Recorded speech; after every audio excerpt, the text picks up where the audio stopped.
이스라엘 백성이 금송아지 형상을 만들고 숭배한 일로 하나님이 진노하셨습니다. 모세에게 산을 내려가라고도 말씀하시고 이스라엘 백성을 목이 곧은 백성이라고 책망하시지요. 모세는 시내산을 내려오기 전에 이스라엘 백성을 출애굽시킨 사건과 또 이스라엘 조상과 언약한 그 내용을 언급하면서 하나님의 진노를 누그러뜨리고 또 이스라엘 백성을 향한 재앙을 거두실 것을 간구합니다. 하나님은 모세의 간구대로 이스라엘 백성을 치시려는 뜻을 돌이키시지요. 여호수아와 함께 내려온 모세는 이스라엘 백성 가운데에 있는 죄악을 제거하고 또 그들이 금송아지를 형상을 만들고 숭배한 일이 하나님께 큰 죄를 범했다는 것을 인식시킵니다. 그리고 이스라엘 백성들의 그 속죄를 위해서 하나님 머물고 계신 시내산에 올라가 이스라엘 백성이 큰 죄를 저질렀습니다. 이들을 용서해 달라고 간구하지요. 만약 간구를 들어주지 않는다면 자신의 이름도 여호와의 책에서 지워주시기를 요청하며 아주 간절하게 용서를 구했습니다. 모세가 간절히 기도했지만 하나님은 그들의 죄를 즉시 사하겠다라고 말씀하지는 않으십니다. 누구든지 죄를 범하면 그의 이름이 하나님의 책에서 지워진다라는 원칙적인 말씀만 하시지요. 그리고 모세에게 돌아가서 이스라엘을 이끌라 하나님의 사자가 모세를 앞서서 갈 것이라고만 말씀하십니다.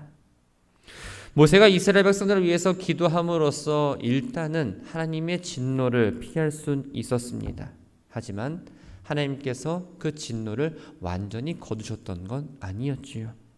당연히 하나님과 이스라엘 백성의 관계 역시 회복된 건 아니었습니다. 이것을 어떻게 알 수 있을까요? 바로 하나님께서 이스라엘 백성을 부르시는 호칭의 변화가 있습니다.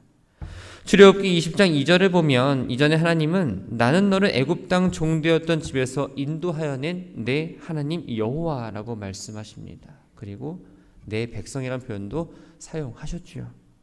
그런데 오늘 말씀 1절을 보면 모세에게 이스라엘을 내가 애굽 땅에서 인도하여 낸 백성이라고 말씀합니다.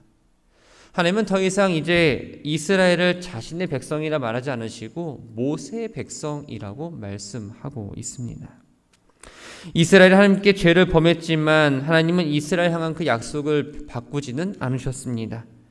애굽 땅에서 인도하여 낸 이스라엘 백성들을 데리고 지금 머무는 시내산에서 떠나 하나님께서 아브라함과 이삭과 야곱과 맹세했던 그 가나안 땅으로 올라가라고 말씀하시죠. 하나님이 이스라엘 백성에 주기로 한 약속한 그 가나안 땅은 여러 족속들이 살고 있었습니다. 그렇다면 이스라엘이 그 땅을 차지하기 위해서 어떻게 해야 할까요? 바로 살고 있는 족속들을 다 내쫓아야 합니다. 그런데 이스라엘 백성들은 오랫동안 애굽에서 노예 생활했을 뿐만 아니라 또 어떤 군사적인 훈련을 받은 상황도 아니었기 때문에 가나안 족속과 싸워서 이기기에는 역부족이었습니다. 하나님은 사자를 이스라엘보다 앞서 보내어 이스라엘 대신해서 가나안 족속과 싸우게 하시고 또 이스라엘 백성이 가나안 땅을 차지할 수 있도록 계획하셨습니다. 하지만 딱 거기까지입니다. 하나님은 이스라엘 백성을 젖과 꿀이 흐르는 땅에 이르게 하겠다고 말씀하시면서 정작 그들과 함께 올라가겠다고는 말씀하지 않으십니다. 하나님은 모세에게 시내산 정상에서 내려가라고 명령하셨을 때 이미 이스라엘 백성들을 가리켜서 목이 곧은 백성이라고 말씀하십니다. 하나님께서 이스라엘과 함께 가나안 땅으로 올라가지 않겠다라고 하는 건 그들이 목이 곧은 백성이라는 그 사실 자체보다 그것이 초래할 수 있는 더 무서운 결과가 있었기 때문입니다. 이스라엘 백성과 함께 가나안 땅으로 가다가 그들이 또다시 죄를 짓게 되면 진노하셔서 그들을 진멸할 것 같기에 그 상황이 발생할 거란 염려가 있었던 거죠. 이스라엘 자손이 파멸에 이르지 않기를 바라는 그 긍휼한 마음 때문에, 자비로운 그 마음 때문에 이스라엘과 함께 하려 하지 않으셨던 겁니다. 이제 이스라엘은 고와 같은 초지에 놓이게 되었습니다. 이스라엘 백성들은 자신들과 함께 가지 않으시겠다는 그 하나님의 말씀을 듣고는 슬픔에 빠지게 되지요. 하나님께서 함께 하시지 않는 이스라엘은 생각할 수도 없습니다.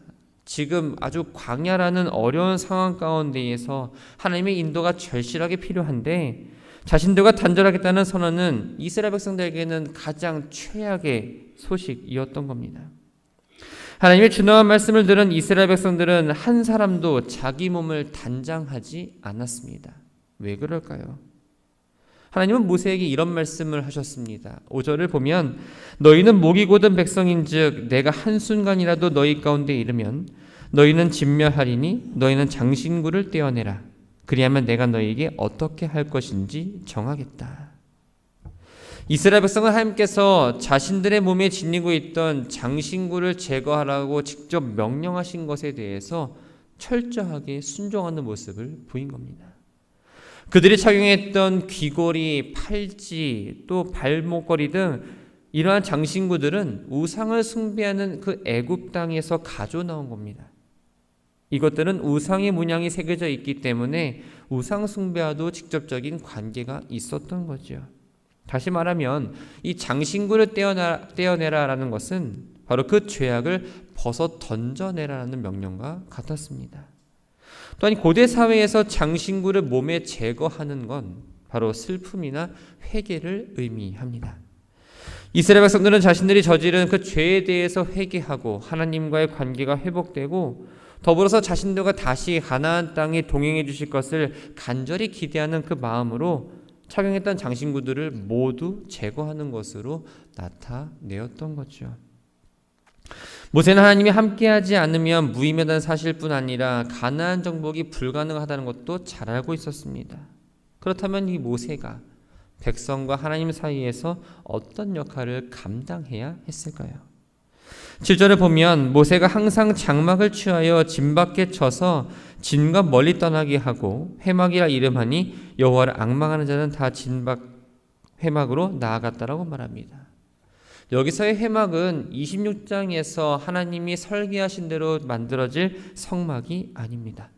정식으로 성막이 세워지기 전까지 임시로 세워진 것으로서 하나님께 기도하고 또 하나님을 찬양하는 이스라엘 백성들이 하나님과 만나고 교제하는 바로 만남의 장소입니다. 하나님이 알려주신 설계대로 지을 이 성막은 이스라엘 진영의 중심에 설치되지만 회막은 지금 진 밖에 설치되어 있습니다. 진영 가운데 있다는 건 바로 이스라엘 진 자체가 하나님이 계신 거룩한 곳이라는 것을 의미합니다. 그런데 이 진영 밖에 멀리 떨어진 곳에 있음으로써 이스라엘 진영은 바로 회막과 구별되어 있는 죄가 있는 곳이라는 의미가 부여가 되었던 거지요. 회막은 모세뿐만 아니라 이스라엘 백성 가운데에 하나님의 뜻이 무엇인지 살피고 또 하나님과 교제하고자 원하는 사람은 누구든지 갈 수 있었습니다. 모세는 이스라엘 백성을 대표해서 하나님을 만나는 사람입니다. 그래서 이스라엘 백성들은 모세가 진영을 떠나 회막으로 가면 하나님을 만나러 가는구나라는 걸 알았습니다. 하나님을 만나는 체험이 곧 일어날 것이기 때문에 모세의 회막으로 가는 걸 보면서 자신도 지금 하나님 앞에 함께 나아간다는 걸 그 마음으로 일어나서 자기 장막문 앞에 서서 모세가 회막에 들어갈 때까지 끝까지 지켜봅니다. 그리고 모세의 태도와 하나님이 어떤 응답을 주실지에 대해서 주목합니다. 모세가 회막으로 들어가면 하나님의 임재를 상징하는 구름 기둥이 내려와서 그 문 앞에 머물렀고 하나님께서는 모세와 대화를 나누셨습니다. 대화를 나누는 모습을 11절에서는 사람이 자기의 친구와 이야기함 같이 여호와께서는 모세와 대면했다라고 표현합니다. 대면이라는 말은 얼굴을 맞댄다라는 의미입니다. 이 말은 모세가 하나님을 직접 얼굴을 마주했다라는 의미는 아닙니다. 왜냐? 범죄한 인간이 하나님을 대면하는 건 곧 죽음을 의미하기 때문이죠. 다시 말해 하나님과 대면했다라는 건 바로 모세가 하나님과 얼굴을 맞댈 만큼 그 관계가 친밀하다라는 걸 의미합니다. 구름기둥은 출애굽 당시 이스라엘을 앞서가며 인도했습니다. 백성들이 비록 멀리 떨어져 있지만 구름기둥이 다시 회막 위에 나타난 것을 보면 감격스러울 수밖에 없었습니다. 회막 입구에 있는 구름 기둥을 본 백성들은 지정된 장소에서 하나님을 만날 수 있구나 그 가능성을 생각했지만 그것을 눈으로 보면서 이제 진짜 이루어진다는 걸 인식하게 되었던 거지요. 이들은 경외심을 가지고 모두 일어나서 자신들의 장막문 앞에 서서 엎드려서 경배합니다. 모세는 대화가 끝나면 진영으로 돌아왔지만 모세를 보자 하는 여호수아는 떠나지 않고 거기서 생활을 했습니다. 다시 말하면 이 여호수아가 회막을 관리했다라는 이야기입니다. 아론과 아론의 자손들이 아니라 여호수아가 이 회막을 관리한 것은 이스라엘 백성들이 금송아지 우상을 섬기며 타락하고 있을 때 그 무리 가운데 여호수아는 없었습니다. 시내산 중턱에 올라가 있었기 때문에 우상 숭배로 더럽히지 않은 사람이므로 회막을 관리하고 있었던 거죠. 12절부터 23절까지의 말씀은 모세가 이스라엘 위해서 세 번째 중보 기도를 하고 하나님의 영광을 직접 보여달라는 호소하는 내용입니다. 이스라엘 자손이 시내산을 떠나 가나안 땅으로 가는 게 기정사실화입니다. 그런데 하나님의 임재가 없이는 가나안으로 출발할 수가 없었습니다. 왜냐하면 하나님의 임재는 이스라엘이 하나님 백성이라는 그 정체성의 근본이 되고 존재하는 그 이유이기 때문이지요. 모세는 하나님께서 이스라엘 백성 인도에 가나안 땅으로 가라 명령하셨지만 누구와 함께 갈 것인지를 가르쳐주지 않았다라며 말문을 열고 두 가지 사실을 근거로 해서 이스라엘과 동행해 주시기를 호소합니다. 먼저 하나님이 모세를 두고 나는 이름으로 너를 안다라고 말씀하신 일을 가지고 이야기합니다. 이름이란 단지 그 사람을 부르는 명칭이 아니라 그 사람의 전 인격을 담고 있습니다. 하나님은 모세의 인품과 성격 등 어느 하나 모르시는 게 없을 정도로 아주 모세와 친밀한 관계를 맺고 계셨죠. 특별히 시내산에서 처음 모세에게 소명을 주실 때 모세의 이름을 아셨을 뿐 아니라 하나님이 자신의 이름도 알려주셨습니다. 이랬던 하나님이 이제는 아무것도 말씀하지 않으신다라고 탄원합니다. 두 번째는 모세가 하나님 앞에서 은총을 입었다라고 말씀하신 일입니다. 하나님께서 모세가 은총을 입었다라는 걸 모세도 알고 하나님도 인정하셨습니다. 그러니까 이제 모세는 나아가야 할 길과 이스라엘 향한 하나님의 뜻을 명확히 알려달라고 간구하고 있죠.